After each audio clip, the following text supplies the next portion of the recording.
పరిశీలించి రైతు కూలీలతో మాట్లాడి వారి సమస్యలు తెలుసుకున్న మాజీ ఎమ్మెల్యే బొల్ల మల్లయ్య యాదవ్.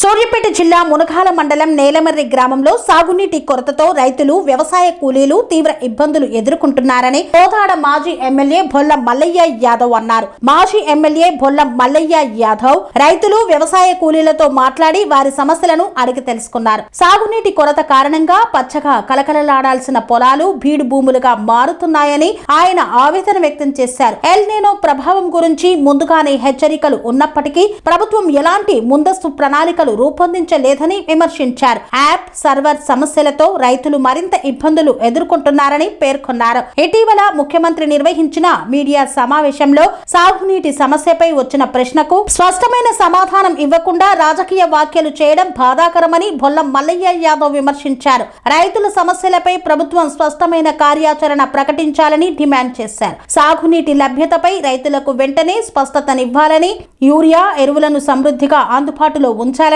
కరువు నివారణ చర్యలు చేపట్టి రైతులు వ్యవసాయ కూలీలను ఆదుకోవాలని ప్రభుత్వాన్ని బొల్ల మల్లయ్య యాదవ్ కోరారు. వ్యవసాయం చేసే పరిస్థితి వచ్చింది. ఉన్న గ్రౌండ్ వాటర్ పోయింది. బోర్లు ఆగిపోస్తున్నాయి. సాలిసాలని కరెంటు, బావులు ఎండిపోతున్నాయి. కాలువలలో నీళ్ళు వచ్చే పరిస్థితి లేదు. కూలోళ్ళు గ్రామాలలో మాకు పని వస్తుందని చెప్పేసి ఆశగా ఎదురు చూస్తున్న వాళ్ళకి చేతి నిండా పని లేదు. ఇవాళ నిన్న మొన్నటి వరకు వ్యవసాయదారులకి రైతులకు ఒక రకమైన బాధలు. దిగుబడి వచ్చిన ధాన్యాన్ని కొనలేక, మొలకెత్తినా కానీ పట్టించుకోక, బోనస్ ఇస్తామని చెప్పి మొండి చేయి చూపించి పంట పండించుకోవడానికి కనీసం యూరియా కూడా ఇయ్యలేని దుస్థితిలో ప్రభుత్వం నడిచి ఇవాళ మళ్ళీ ఇంకో పంట కాడికి వచ్చేటప్పటికి వర్షాకాలం పంటకి కనీసం నీళ్లు ఇస్తామా లేదా, రైతులు వేసుకోవాలన్నా వద్దా, ప్రత్యామ్నాయం ఏందనేది కూడా చెప్పలేని దుస్థితిలో ఈరోజు ఈ ప్రభుత్వం నడుస్తుంది. ఎక్కడ చూసినా మామూలుగా రివ్యూలు అంటున్నారు, సమీక్షా సమావేశాలు అని అంటున్నారు. కానీ ఆ సమీక్షా సమావేశాలు మరి ఏం జరుగుతుంది, ఏంటిది, రైతులకు ఏం సూచనలు ఇస్తున్నారు, ఏం సందేశం ఇస్తున్నారు అని అంటే ఇంతవరకు ప్రభుత్వం నుంచి ఒక ప్రకటన లేదు. ఇదే నాగార్జున సాగర్ డెడ్ స్టోరేజ్ ఉన్నప్పుడు కూడా గత ప్రభుత్వాలు నీళ్ళు ఇచ్చినాయి పంటలను ఆదుకోవటానికి, రైతులను ఆదుకోవటానికి. దిగుబడి ఎక్కువ వస్తేనేమో కాలం చక్కగా అయ్యి మేము తీసిన మిషన్ కాకతీయ ద్వారా ఆ చెరువులన్నీ నిండి గ్రౌండ్ వాటర్ పెరిగి సమృద్ధిగా నీళ్లుండి పంటలు దిగుబడి వస్తేనేమో అది మా గొప్పతనం అని చెప్పేసి జబ్బలు జరుచుకుంటుంది ఈ కాంగ్రెస్ ప్రభుత్వం. ఇవాళ కరువు కాటకాలు వస్తే మాత్రం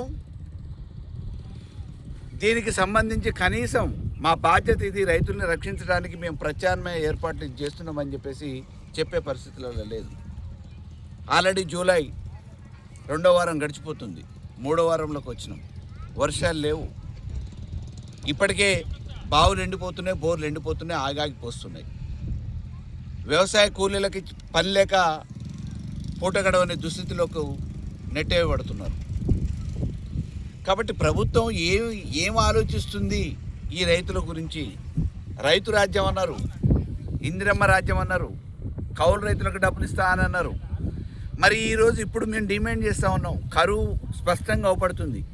ప్రభుత్వం ఇంతవరకు ఎటువంటి ప్రత్యామ్నాయ మార్గాలు చెప్పలేదు.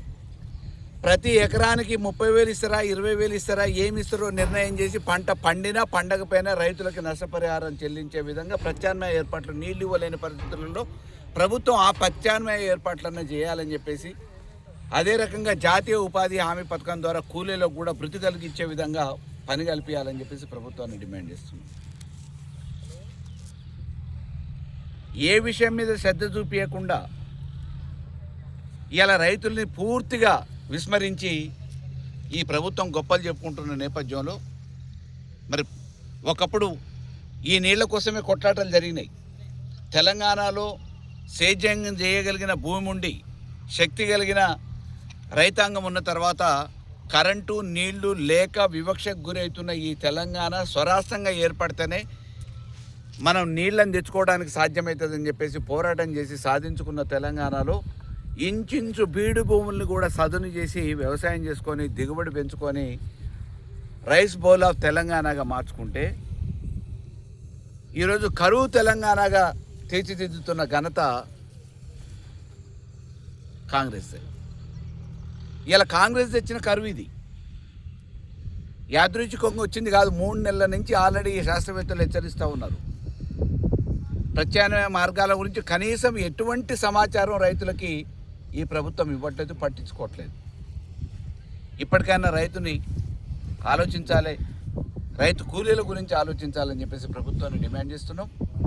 వెంటనే మరి వ్యవసాయం గతంలో ఎంతైతే సాగులో ఉందో సాగుకి ఇప్పుడు నోచుకొని నీళ్లు లేని కారణంగా నోచుకొని భూములకు కూడా రైతులకి న్యాయం జరిగే విధంగా ప్రభుత్వం ఆలోచించాలని చెప్పేసి కోరుతున్నాం.